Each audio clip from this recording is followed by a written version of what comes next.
Salut Dimitri, ça va? Bonsoir, bonsoir à tous. Ça va Bonsoir bien, merci. Dimitri. Ah là là, merci d'être là. Je t'ai fait souffrir hein, sur le terrain. T'as pas beaucoup gagné hein, contre moi, hein. J'étais trop jeune encore. Ouais, c'est vrai que tu étais un peu jeune, c'est vrai. C'est vrai que ça me rajeunit pas tout ça. Bon, raconte-nous alors déjà. Déjà, t'es passé par Marseille et t'as fait un petit tour à Marseille après le Brésil. Tout se passe bien? Oui, bah, naturellement, bah, j'ai dû rentrer sur Marseille parce que bah, j'habite toujours là-bas et ma famille était restée à Marseille, moi. Donc, et vu que l'école des petits n'était pas encore terminée, j'ai passé les 10 premiers jours jusqu'aux vacances à Marseille. Alors raconte-nous comment ça se passe au Brésil, Ah bah oui. cette donc demi-saison avec Vasco de Gama. Bon, vous avez joué le maintien, hein. Bon, vous êtes sauvés quand même. Bah, c'est quelque chose de nouveau pour moi. Mais honnêtement, je suis pas fan parce que c'est, c'est des soucis que je connaissais pas, des matchs que je connaissais pas. C'est pas du tout la même chose quand on joue le maintien et quand on joue les premiers rôles en championnat. Je pense que voilà, je ne suis pas un joueur qui sait jouer le maintien parce que j'ai pas été habitué à ça. Mais c'est vrai que c'était une expérience nouvelle pour moi et ça m'a permis encore d'apprendre à mon âge et voilà, l'essentiel a été fait vu que voilà, avec 9 points à la trêve, finir avec 45 points, je pense que on peut dire que c'était pas gagné, mais on a réussi à le faire. Comment tu jugerais le niveau du championnat? Parce que nous, ici en Europe et en France, on ne connaît pas trop hein, le niveau C'est brésilien. c'est un très bon niveau. Après, on voit bien, voilà, comme encore le petit de Palmeiras qui a signé au Real. On a des talents vraiment bruts et purs dans ce championnat et c'est du très très haut niveau. Après, voilà, on a quatre équipes, on va dire quatre équipes, quatre, cinq équipes qui vraiment se distinguent et on a l'impression qu'après, bah, tous ceux qui sont derrière, bah, c'est un autre championnat et tout le monde peut battre tout le monde. Donc, c'est un championnat assez, voilà, qui est bien parce que on a de beaux stades, vu qu'on a les stades de la, Mhm. de la Coupe du Monde 2010. Et voilà, on a quatre clubs qui est à Rio, dont Vasco, bien évidemment. Et il y a aussi cette Copa Libertadores que j'espère et que j'aimerais jouer un jour parce que c'est incroyable à suivre ici. Et alors, si tu te projettes, hein, on dit que ton rêve, c'est de jouer la Copa Libertadores, donc ça veut dire que tu es encore sur les terrains pour au moins 2 ans, alors. Bah, j'ai encore 1 an et demi de contrat, Ouais. donc ça veut dire que voilà, j'ai une saison pour aller se qualifier, on va dire, pourquoi pas, et l'autre pour la jouer. Mais bon, après, T'en as encore je l'ai dit, dans la tête, ça va de ce côté-là? Parce que bon, physiquement, la j'imagine tête, que ça va, oui. la tête, ça va très bien. C'est justement je l'ai dit récemment, c'est justement ce qui m'a relevé, ce qui m'a guéri, ce défi de Vasco et ses supporters, cet amour qu'ils m'ont donné à Vasco. Mais non, j'en ai encore envie et honnêtement, j'ai l'impression de redémarrer une nouvelle aventure ici au Brésil. Donc la fin est encore là, l'envie est encore là, le plaisir est toujours là. Donc Bon, bah, c'est j'espère qu'il sera l'essentiel. encore là pour, C'est pour l'essentiel. longtemps. Quand on vieillit, c'est l'essentiel. Et pour parler plus de ton positionnement, tu te situes comment là-bas? Comment ils te font jouer? Bah, on a eu tendance à jouer dans un 4-3-3, donc ça m'a pas changé Ouais, beaucoup. d'accord, ouais. Voilà, Mmh. avec une position de départ qui est au milieu, devant à gauche. Mais bon, comme d'habitude, je me balade pas mal sur le terrain, donc on va dire que je suis plutôt voilà, axial quand on a le ballon. Tu arrives toujours à suivre un peu le championnat de France du Brésil? Bah, j'arrive à suivre, je suis Marseille, bien évidemment. Ouais, bah, oui. Mmh. Après, les autres matchs, c'est un peu plus compliqué parce que, bon, bah, il faut. Et vu que nous, on a bah, maintenant 4 heures, mais 5 heures avant que vous reculiez d'une heure. Mmh. Donc, les matchs, ils passent à 16-17 heures chez nous, donc ça me permet de les regarder Mmh. tranquillement. Après, c'est pas terrible de regarder la Ligue des Champions à 16 heures, mais bon, ça fait pas trop Ligue des Champions, mais bon, Eh oui, c'est vrai, ouais. c'est comme ça. Et Eh ouais, bah, faut écoute, s'adapter. ouais. Et alors, est-ce que quand on arrive en fin de carrière, à 36 ans, voilà, c'est pas de faire offense de dire que tu es en fin de carrière, Bah, non. est-ce qu'on regarde dans le rétroviseur? Est-ce qu'on repense à des moments forts de ta carrière, les années à Marseille, l'Euro 2016? Est-ce que tu as des moments comme ça qui te reviennent ou est-ce que tu profites du moment et tu ne regardes pas dans le rétro? Non, moi je regarde toujours dans le rétro parce que je l'ai dit, je suis peut-être quelqu'un qui regrette pas ce qu'il fait, même si je l'ai dit, voilà, il y a des choses que j'aurais peut-être pu éviter. Mais ce qui est fait est fait. Et après, par contre, faut apprendre. Donc, j'apprends, je grandis, mais je regrette rarement de ce que j'ai fait. Voilà, il faut s'en servir. Mais si, ça m'arrive d'en parler en famille, de certains matchs, dont, quand vous parlez de l'Euro, de Marseille, même de Vasco, maintenant, des souvenirs tout frais, parce que voilà, eux, ils sont pas forcément là sur les matchs où voilà, où il y a un dénouement heureux, donc on en parle après. Mais oui, je regarde derrière parce que tout ce qui s'est passé derrière, ça m'a permis d'être l'homme et le joueur que je suis aujourd'hui. Donc forcément que je m'en sers et que j'en parle encore, oui. Est-ce que la plus grande fierté que tu peux avoir, même si c'est difficile quand tu n'as pas encore fini ta carrière, bien sûr, mais c'est d'avoir marqué les esprits dans un club comme l'Olympique de Marseille, quand même? Oui, après, comme je l'ai dit, c'est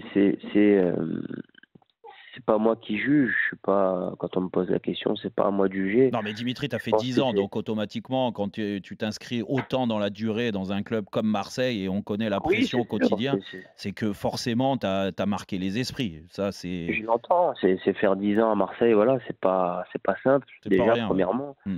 Et j'aime bien préciser, bon, sauf la dernière année, c'est 10 ans où j'ai joué, voilà, que Ouais, j'étais titulaire, régulièrement. on va Ouais, dire. ouais, c'est ça. Ouais. Voilà, c'est pas 10 ans, donc ça veut dire aussi qu'on a fait une finale de Coupe d'Europe, on a réussi à ramener le club, pas assez, mais en Ligue des Champions, et malheureusement, on n'a pas su représenter comme il le fallait à ce moment-là, mais je pense que voilà, le souvenir et les moments, ça reste du positif avec toutes ces années, même si il y a eu des moments difficiles, mais je pense qu'au final, le bilan est plutôt positif, même si voilà, on va dire il manque une ligne écrite Ouais, avec ouais, le Ouais. palmarès, bah, bien sûr, ça sur c'est cette sûr. sur cette Mm. page-là, ça c'est indéniable Mm. forcément, et c'est peut-être mon grand regret aujourd'hui, si je dois parler de regret. Et à Ouais. titre perso, c'est cette période-là, 2016-2018 qui est le sommet de ta carrière? Je dis 2016 parce qu'il y a l'Euro en France. On Ouais. se souvient de la phase de poule, Ouais, où d'ailleurs tu tu es fais très toute la bon, quoi. compète et la Ouais, phase ouais. de poule, tu énorme. Mmh. Et 2000 jusqu'à 2018 et cette finale d'Europa League?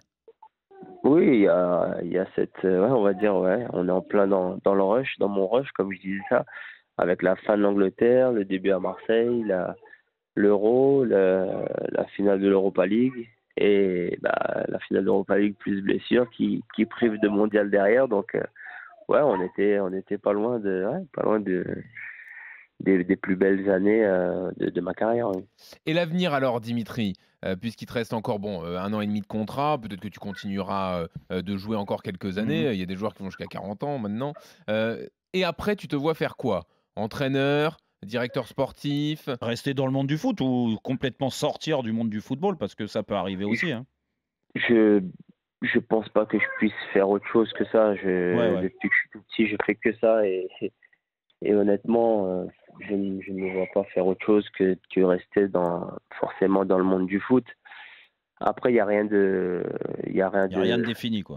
défini parce que j'y pense pas encore, parce que pour moi c'est trop tôt, Mmh. et j'ai encore beaucoup de choses à faire, et beaucoup de plaisir à donner encore à beaucoup de gens. Donc je kiffe pour l'instant. Honnêtement, je me fais plaisir. Je prends beaucoup, beaucoup de plaisir. Je suis très, très heureux. Et, euh, et pour l'après, honnêtement, je me poserai la question quand, voilà, Ouais, quand quand je ça sera verrai le que, moment, ouais. Mmh. quand ce sera le moment, quand je verrai que, voilà, la fin arrive, je commencerai à me projeter sur l'après. Mais oui, ça restera forcément autour du football.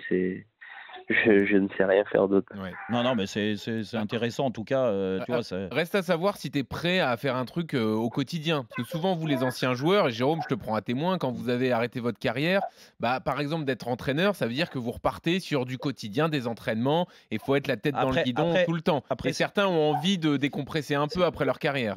mais sur ce que dit Dimitri, et je ne veux pas parler à sa place, mais je pense très honnêtement qu'il n'est pas préparé aujourd'hui à être entraîneur, du moins dans son discours. Ouais. À mon avis, c'est ça. Parce que les entraîneurs, ceux qui veulent tout de suite enchaîner, ils savent déjà à 30 ans, à 32 ans, à Ouais. 34 ans, à 35 ans, qu'ils vont devenir entraîneurs et ça va s'embrayer tout de suite.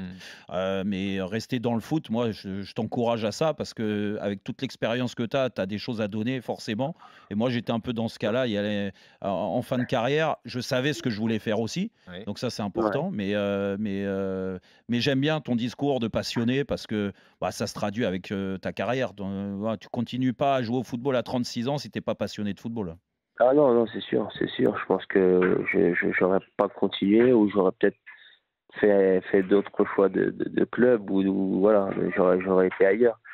Donc moi, il fallait que je sois sous pression, comme je l'ai toujours dit. Il fallait que je sois, voilà, il fallait pas que je sois dans un truc où je sois tranquille, Ouais, que ouais, j'ai pas ouais. de pression, que voilà, moi, il faut toujours que voilà, si Payet il est pas bon, et ben on lui tombe dessus et c'est ce qui me fait avancer. Donc là, j'ai voilà, clairement dans une opération maintien avec une arrivée, quand on vous dit voilà, c'est lui le sauveur, là, tu peux pas faire pire comme pression. Bien sûr, bien sûr.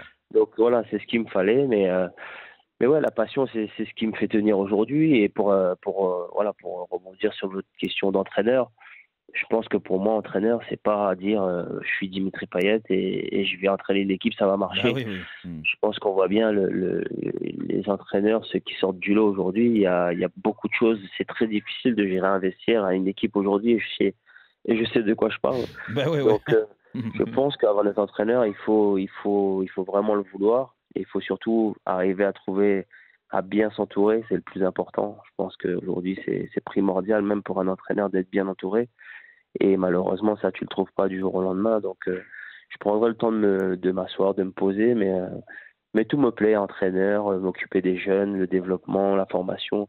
Ouais. Voilà, j'aime le foot en général, donc je sais que je trouverai quelque chose qui me plaira. Et puis, on t'a déjà vu participer aussi pendant ta carrière à des œuvres caritatives, pour certaines associations aussi. Ça aussi, sans doute, tu auras peut-être un peu de temps pour t'y consacrer. Ça, oui, comme je l'ai dit, voilà, on est des privilégiés, les footballeurs, on est des privilégiés, il faut se le dire, et ça fait partie voilà, pour moi, c'est pas une question, c'est un devoir aujourd'hui d'aider ceux qui sont dans le besoin, ceux qui ont besoin voilà, de soins, d'une discussion parfois, de financiers, de nourriture, de tout, mais ça doit faire partie des devoirs des joueurs de foot, et je pense que on pourrait en faire beaucoup plus que ce qu'on fait déjà là, C'est à vrai, mon avis. c'est vrai. Merci C'est vrai. beaucoup, Bravo, Dimitri. bravo Dimitri. De Écoute, rien. bon courage pour la suite. Puis j'espère Merci beaucoup. que tu reviendras avec la Copa Libertadores, voilà, dans l'émission. Là, j'arrête si C'est je gagne celle-là, j'arrête. c'est tout le mal qu'on te souhaite. En tout cas, merci beaucoup d'être Merci venu beaucoup. dans mon Avec émission. plaisir. À Il n'y a pas de bientôt. problème. Salut À Dimitri. bientôt. Bye. Au revoir.